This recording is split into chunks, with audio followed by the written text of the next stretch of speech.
What is going on, gangers? Brother Namdi back at your service, and I'm here to dive into a continuing series where we look at fictional characters and what health conditions they may have. If you'd like to stay caught up with this series, please make sure you subscribe to my channel. For part 30 of this series, we are going to dive into a fictional character that people may or may not know, and his name is Buster Baxter from Arthur. I decided to use asthma to describe Buster's condition. Let's first dive into what asthma actually is. So asthma is a chronic/long-term respiratory condition that affects the airways. What happens in people who have asthma is that their airways become inflamed, narrowed because of tightened muscles around the airways, and filled with extra mucus. Just make it harder for air to move through and cause breathing problems. So what triggers asthma?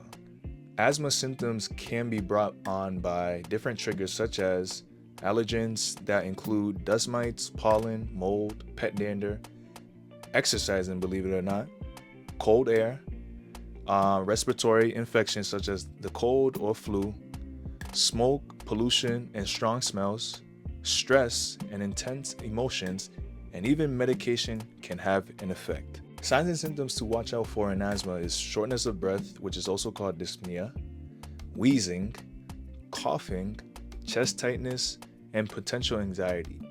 Usually these symptoms, specifically cough and wheezing, can occur often worse at night or early morning. How does this relate to Buster in Arthur? Throughout the series, Buster is shown carrying and using an inhaler when he gets short of breath. This is often an indicator that someone has asthma. In several episodes, especially during gym class or when running with Arthur and friends, Buster gets tired more quickly and struggles to keep up. This may mean Buster has exercise-induced asthma. Buster often has trouble breathing when anxious or overwhelmed. Anxiety can often tighten airways and make asthma symptoms worse. Buster is uncomfortable around smoke, strong smells, and dusty places. In the show, he sometimes covers his face or steps back, signs that he's trying to avoid his asthma triggers. Now, how would we diagnose this, guys? A doctor will investigate the frequency of symptoms when they occur. They would also do a physical examination consisting of listening to lung sounds. We can also try forced expiratory volume. This basically means how much air can one exhale in 1 second.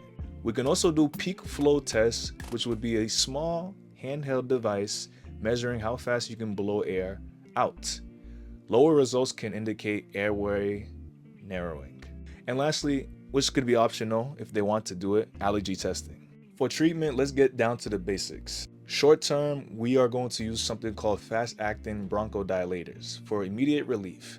This can be a rescue inhaler or a nebulizer. You would typically use a med called albuterol. Since it's short term, you'll have to keep giving it periodically when needed. For long-term relief, you would try to reduce inflammation, meaning you would have to use steroids. And it's not those steroids, guys, but it's called corticosteroids. And also, an individual should try to get an asthma action plan done by their doctor. For prevention of asthma, it's clear and simple, guys. Avoid your triggers. Easier said than done, though. As always, if you have any of these conditions, please seek help, because at the end of the day, you matter. Fictional characters were used to give a different perspective in a situation. If you appreciate this video, please like, comment, and subscribe. If you haven't already, please check out the previous 29 parts to the series. If you have a suggestion for part 31, drop it in the comments. And if nothing else, y'all take it easy.